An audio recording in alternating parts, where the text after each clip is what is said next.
Hi, I'm Stacey. I'm the copywriter for Happy Way, and this is a story about me and my mum. My mum's been gone for almost 6 years. She, back in 2009, I believe it was, when I was living overseas, she had a heart operation for a leaky valve that she was born with. So she had to have an operation to fix that. After that whole situation, we found out that she had cancerous polyps in her bowels, and she had to get them removed, which was successful. And after some cancer treatment, she was successful in ridding her body of cancer, which is great. But ever since her heart operation, she just wasn't really the same mentally. Her memory was really bad, and she seemed to forget a lot of things, and there was just occasions and things that just weren't adding up and didn't really seem like mum. And at the time I was living overseas, and my sisters and a family friend decided to take her to a specialist to see. And this was a good couple of years after her heart operation, and it turned out that during her heart operation, she actually had lack of oxygen to her brain, which caused frontal lobe brain damage. So she ended up passing away from essentially a brain injury. The last 3 years of her life, she lived in a nursing home because she couldn't look after herself, and she was very young to be in a nursing home. And it was really hard to visit her there, seeing her so young with, people that were in their 80s plus. And I just came home from overseas and spent the last 3 years here with her, which I'm so grateful for, that I had that time with her, even though it was super hard to watch her kind of diminish from the woman that she was into the person that she was right before she died.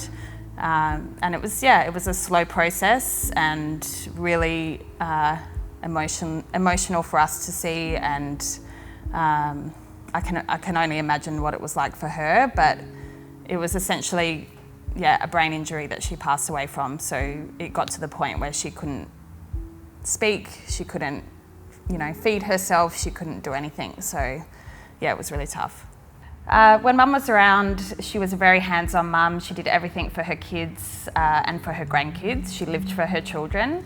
When I was little, I studied ballet for many years, and she was always picking me up, dropping me off, making my costumes, just really present with me as a child. As I got older, I lived with mum, just mum and I, when I was in my early 20s or late teens. And we used to spend a lot of time together on the couch, watching Sex and the City, watching our favourite movies, having a sneaky glass of Baileys and, some chocolate and stuff like that. And that's the stuff that I really miss about my mum, and the times that I really treasure. I did move interstate and overseas, and she was the person that I would call all the time, my go-to person if I had questions about anything, or I wanted to tell her what was going on in my life. I would just pick up the phone and just chat to her about everything. She was someone that I could talk to about anything and everything, really. What do I miss the most about my mum? I miss hearing her laugh. She had a really distinct laugh that, growing up, we would always actually be quite embarrassed by it. But now, now I would give anything to hear her laugh. I miss just being able to call her, for questions and things that we, I think, just take for granted. I've recently just moved into a house, and, I've had to buy new furniture and new bedding and stuff like that. And, just to be at the shops and be able to pick up the phone and call mum just to ask questions about, what's the best quilt to buy, or, how do I get an oil stain out of linen, or how do I do this or do that. I think, it's those just quick conversations, or just any conversation really with her, that I just miss the most. And I think it's something that a lot of people take for granted. They don't realise how lucky they are to be able to still do that with their mums. Some of the ways that I've coped since mum has been gone, obviously when she first passed away, I spent some time with family, obviously took some extended time off work, and I really gravitated towards those friends and people in my life that knew mum when she was well. So friends that I grew up with, spending more time with my sisters, spending a lot more time with mum's side of the family, which I think up until that point we hadn't really done so as much. I also think that I've become a lot more spiritual since mum's been gone. I feel comfort, like I feel that she's around me a lot especially in times of need. It's not that I physically feel her next to me, but it's more the signs that she leaves me. Things like butterflies and feathers are really significant. Often just seeing a feather, in my path in some random place that seems odd to have a feather there, for example. Music's really significant. My mum loved music, and there's certain songs that make me feel like when I hear them that she's around. Not because she loved them, but because they were really present when she first passed. And so every time I hear a particular song, it's almost like she's telling me that she's there and everything's going to be okay. So the year after she passed, I travelled around Mexico for about 5 weeks, and I can't even explain the sense or the feeling that I got of the fact that she was really with me on that trip. There were so many places that I went over those 5 weeks, and her name is Celia. Her name came up a lot over that trip. I didn't think that Celia was a common name for Mexico as a country, but it would just come up in like random places. For example, a traveller on the bus next to me was named Celia, and in another town I went and used a public bathroom and shut the door, and her name was scribbled on the back of the door. There was also a time I was sitting by myself in like a hostel on the rooftop, like writing in my journal, listening to a Spotify playlist, and the song Cecilia by Simon and Garfunkel came on my playlist. I'd never heard it before, but it's an older song, and that's the name of the song, and it just randomly came into my headphones on that trip. I felt a really strong presence of her with me on that trip, and that's something that I'll treasure forever. I know people kind of think that it's weird, or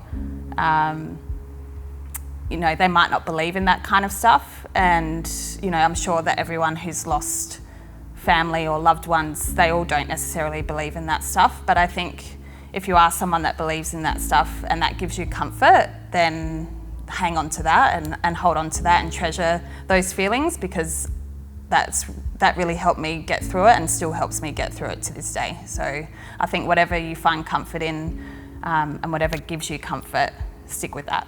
The way that we celebrate Mum on Mother's Day now that she's not here is myself and my 2 older sisters. We always get together with their children at someone's house, whether we have lunch or have a dinner.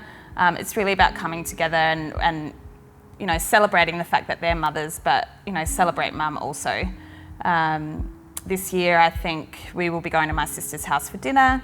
I like to often, whether it be with my sisters or at home by myself, I like to put on like one of her favourite movies or something that I used to enjoy with her together, and put that on to watch and just kind of remember some good times that I had with her. But yeah, we always get together. We always make an effort to just honour her memory. I mean, we do that every day, but Mother's Day in particular, we always try and get together. It can be really hard.